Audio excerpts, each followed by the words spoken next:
So next question is, if f of z function is given, f of z is equal to x cube y into y minus iota x upon x to the power 6 plus y square when z does not is equal to 0, and f of z is equal to 0 when z is equal to 0. तो z is equal to 0 function 0 है, अदरवाइज function is given by this relation.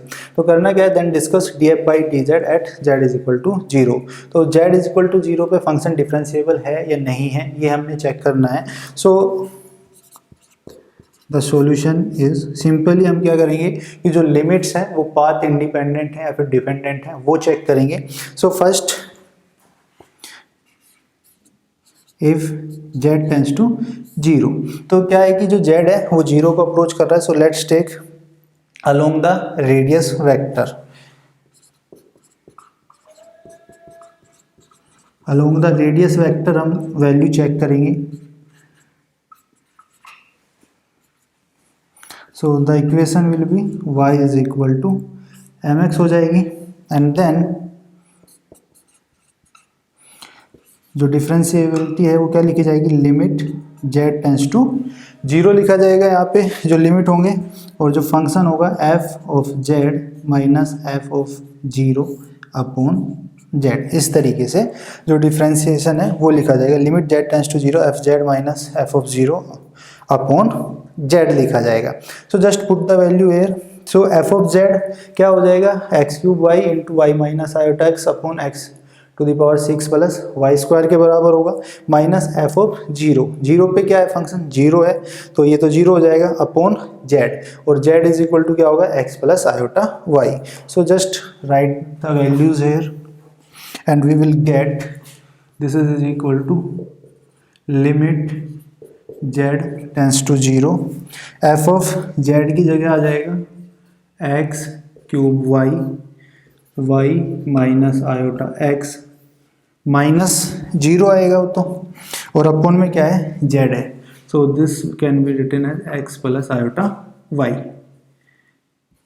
अब देखिए यहाँ पे क्या है कि यदि मैं इसको थोड़ा सा सोल्व कर लूँ, यहाँ से माइनस आयोटा कॉमन ले लूँ तो क्या होगा, x बचेगा, और साथ में यहाँ पे क्या आ जाएगा, माइनस y अपॉन आयोटा, और उसके बाद जब हम आयोटा की मल्टीप्लाई करेंगे तो यहाँ पे देखिए ये बचेगा minus y upon iota, and if I will multiply here iota upon iota, so this is iota square minus minus plus हो जाएगा, and this will give is equal to iota y. So we can write here limit z tends to 0 x cube y, यहाँ से iota minus iota is common, so यहाँ पे क्या बच जाएगा, x plus iota y upon x plus iota y. So this is cancel out, और साथ में यहाँ पे देखिए जब वैल्यू रखी थी f ऑफ z की तो यहाँ पे क्या था, x to the power 6 plus y square भी था, तो साथ में मल्टीप्लिकेशन में वो भी आएगा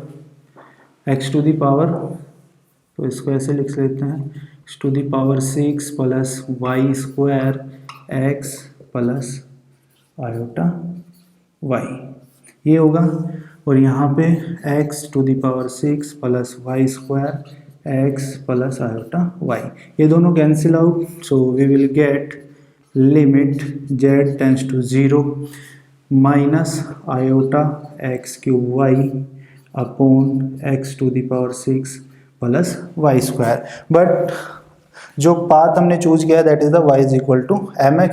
सो just put the value of y here and we will get limit z tends to 0 minus iota x cube into m x upon x to the power 6 plus m square x square limit. अब देखिए जो function है हमारा वो completely किस में change हो गया, x में चेंज हो गया. सो दैट्स वाई जो लिमिट्स है z टेंड्स टू 0 उसको भी हम क्या लिख सकते हैं, x tends to 0, and here we will write minus iota m x to the power 4 upon x to the power 6 plus m square x square. So यहाँ से क्या है कि x square is common, so we will can write limit x tends to 0 minus iota m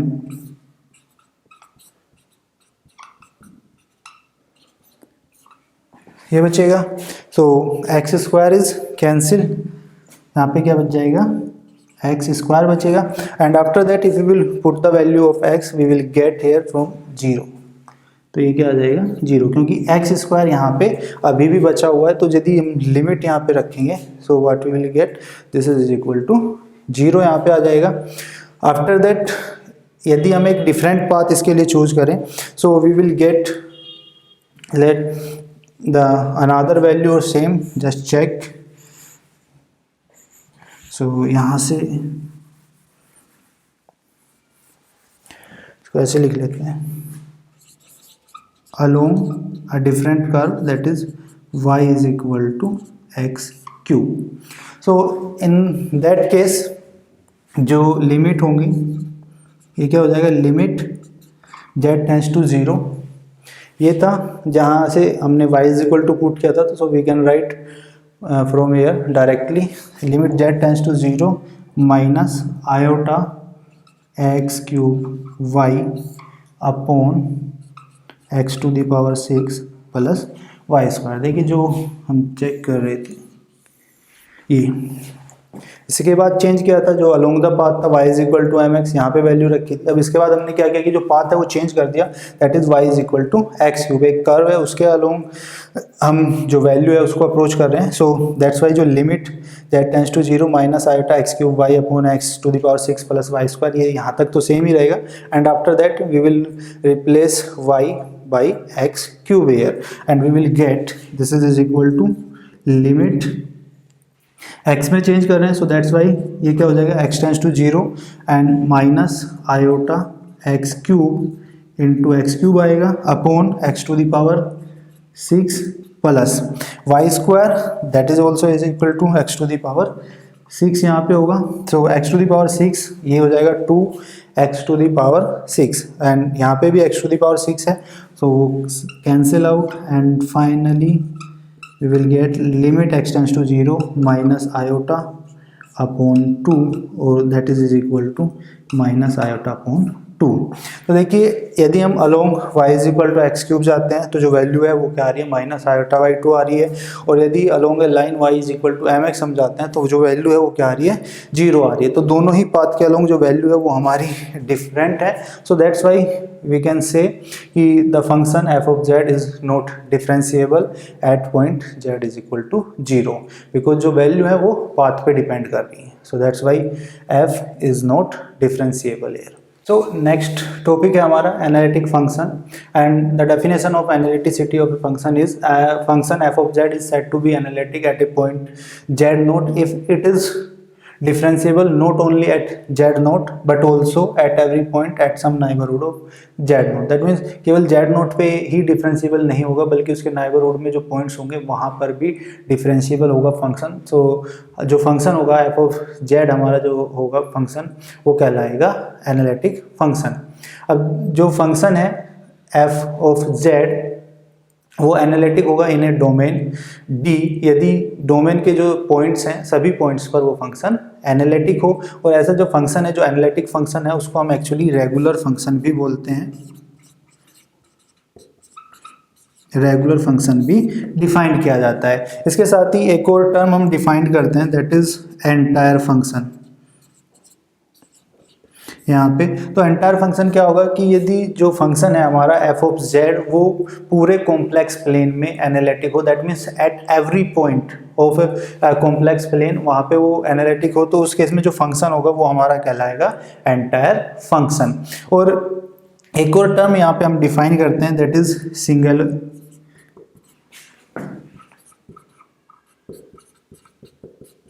singularity. तो जो function है हमारा f of z वो ऐसा तो है नहीं कि हर एक पॉइंट पे एनालिटिक होगा, कुछ पॉइंट्स ऐसे भी होंगे जहाँ पे वो एनालिटिक नहीं होगा। तो वो जो पॉइंट्स हैं हमारे जिन पे function f of z analytic नहीं है वो हमारे कहलाते हैं singular point and this is called singularity of that point. तो देखिए यहाँ पे क्या है कि जो फंक्शन है वो हमने डिफाइन किए हैं एनालिटिक फंक्शन जो कि केवल जेड नोट पे डिफरेंशिएबल नहीं होगा, उसके नाइबरहुड में भी डिफरेंशिएट होगा। ऐसे फंक्शन को हम क्या बोलते हैं? Regular function. अब यदि फंक्शन पूरे प्लेन में डिफरेंशिएबल है तो कहलाएगा एंटायर फंक्शन, और किसी पॉइंट पे डिफरेंशिएबल नहीं है तो वो पॉइंट कहलाएगा उस फंक्शन के लिए सिंगुलर फंक्शन। तो देखिए जो एंटायर फंक्शन है वो हमारा एनालिटिक है, डिफरेंशिएबल है और कॉन्टिन्यूस भी है, बट इसका जो वाइस वर्सा है वो हमेशा ट्रू नहीं होगा। ऐसे ही जो हमारा एनालिटिक फंक्शन है वो डिफरेंशिएबल है और कॉन्टिन्यूस भी है, बट उसका वाइस वर्सा हमेशा ट्रू नहीं होगा। ऐसे ही जो हमारा फंक्शन डिफरेंशिएबल है, जो डिफरेंशिएबल फंक्शन है वो कॉन्टिन्यूस है, बट इसका वाइस वर्सा हमेशा ट्रू नहीं होगा। तो that's a property. And after that कि कोई फंक्शन हमारा एनालिटिक है या फिर नहीं है, उसके लिए जो कंडीशंस हैं वो दी जाती हैं कॉची रीमैन इक्वेशंस के द्वारा। जो नेसेसरी और सफिशिएंट कंडीशंस हैं वो डिफाइन की जाएंगी CR इक्वेशंस के द्वारा। सो लेट्स कि जो CR इक्वेशंस हैं वो क्या हैं for analytic function. So a function f of z is equal to u plus iota v। अब एनालिटिक है किसी रीजन में तो उसके लिए क्या है कि जो कंडीशंस दी जाती हैं वो दी जाती हैं कॉची रीमैन इक्वेशंस के द्वारा। या फिर हम जो फंक्शन है वो एनालिटिक है या नहीं है किसी रीजन में, वो किस तरीके से चेक करेंगे?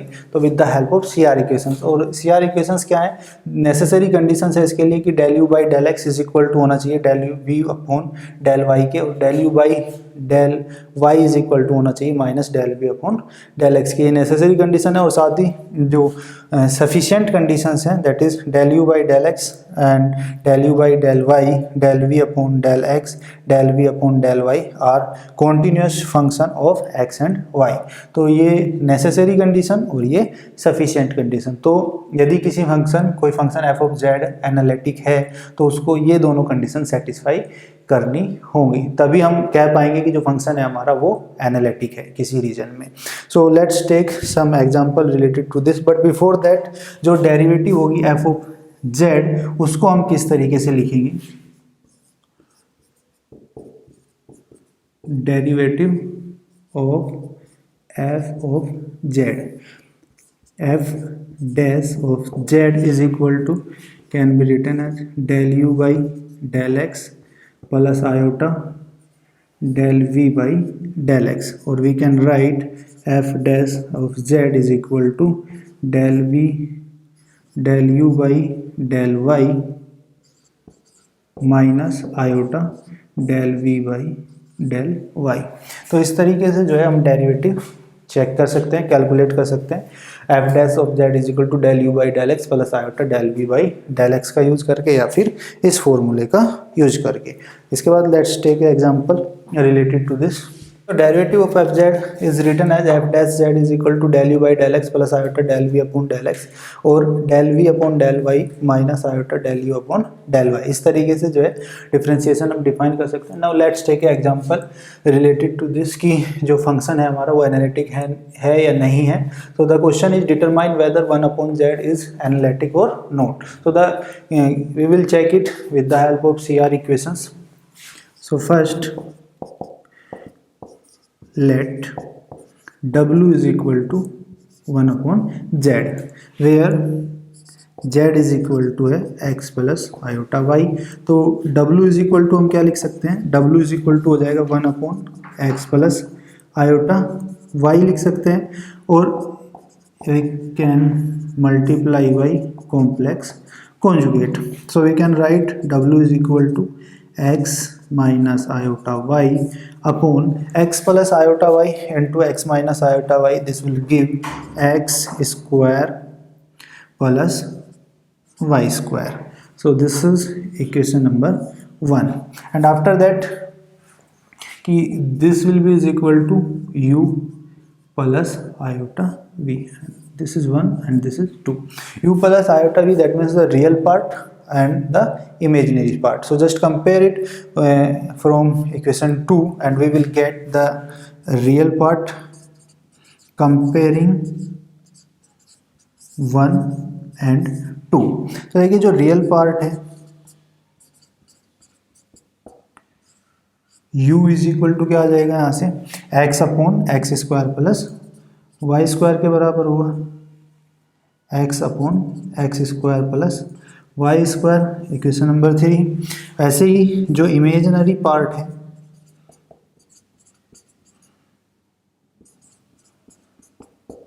वो क्या लिखा जाएगा, v इज इक्वल टू, और v इज इक्वल टू क्या आ जाएगा, minus y upon x square plus y square. So this is minus y upon x square plus y square equation number 4। And after that C R equation क्या आती है, del u upon del x is equal to del v upon del y and del u upon del y is equal to minus del v upon del x.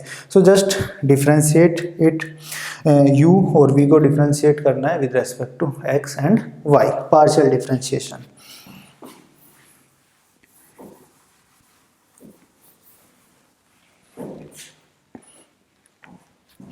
So what will we get if we will differentiate it first with respect to x?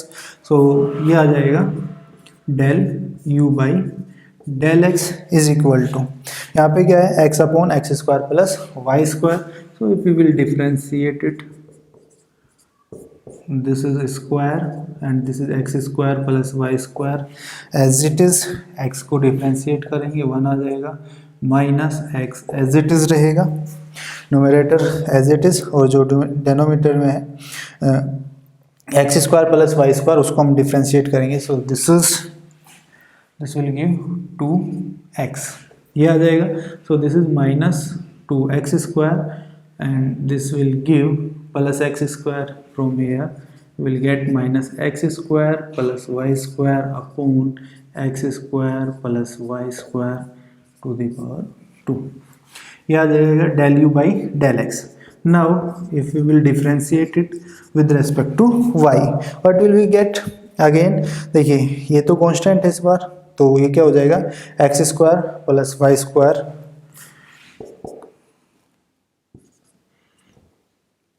so we will get actually from here minus 2xy upon x square plus y square whole square. तो यहाँ पे x square plus y square to the power -1 बनेगा। तो -1 power कहाँ जाती है, starting में, so minus sign here and after that -1 and -1 दो पावर हो जाएंगे, 2 power, so this is square and after that when इसको हम यदि डिफ्रेंशिएट करेंगे तो यहाँ से क्या आ जाएगा 2y। So finally del u upon del y is equal to minus 2xy upon x square plus y square to the power 2। After that differentiate it, v को डिफ्रेंशिएट करना है with respect to x and with respect to y। So if you will differentiate it first with respect to x, we will get, देखिए ये क्या है, ये तो with respect to x जब हम करेंगे तो y कांस्टेंट रहेगा। So again this will give 2xy upon x square y square to the power 2, because power -1 होगी, सो वो स्टार्टिंग में आ जाएगा, सो दैट इज +1 यहाँ पे हो जाएगा, और ये इसकी पावर 2, और यहाँ पे डिफ्रेंशिएट करेंगे तो ये देगा 2xy के साथ मल्टीप्लाई होकर 2xy हो जाएगा। ऐसे ही यदि del v upon del y, तो इसको जब हम डिफ्रेंशिएट करेंगे तो x square plus y square to the power 2 ये हो जाएगा, और माइनस ये x square plus y square as it is, minus y को डिफ्रेंशिएट करेंगे तो -1 आ जाएगा and again this is minus minus plus ये होगा, और जो y है वो एज इट इज रहेगा, इसको डिफ्रेंशिएट करेंगे तो this will give 2y and we will get from here finally 2y square and minus y square. So we will get del v upon del y is equal to minus x square minus, it's not ये minus y square और plus 2y square, so this will give plus y square upon x square plus y square upon whole square, ये आ जाएगा। अब देखिए जो C R equations थी वो क्या थी, सो लेट्स राइट हियर, यहाँ पे, और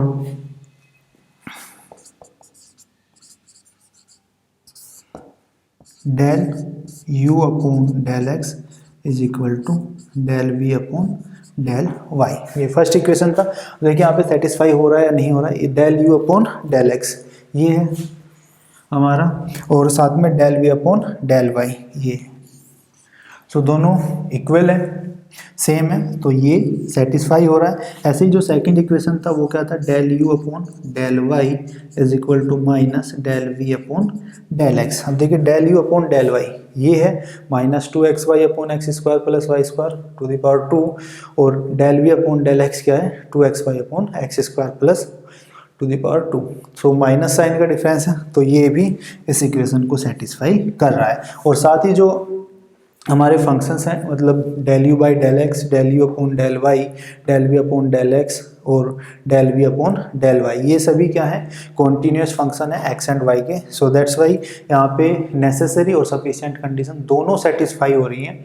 सो दैट्स वाई जो फंक्शन है हमारा 1 upon z, that is analytic function except a point z is equal to 0। उसके अलावा बाकी सभी पॉइंट्स पे ये एक एनालिटिक फंक्शन है, बिकॉज ये जो है ये सभी कॉन्टिन्यूस है except a point z is equal to 0। So that's why z is equal to 0 पे एनालिटिक नहीं होगा, बाकी सभी पॉइंट्स पे एनालिटिक है। And I hope it is clear to you. So after that let's take another example.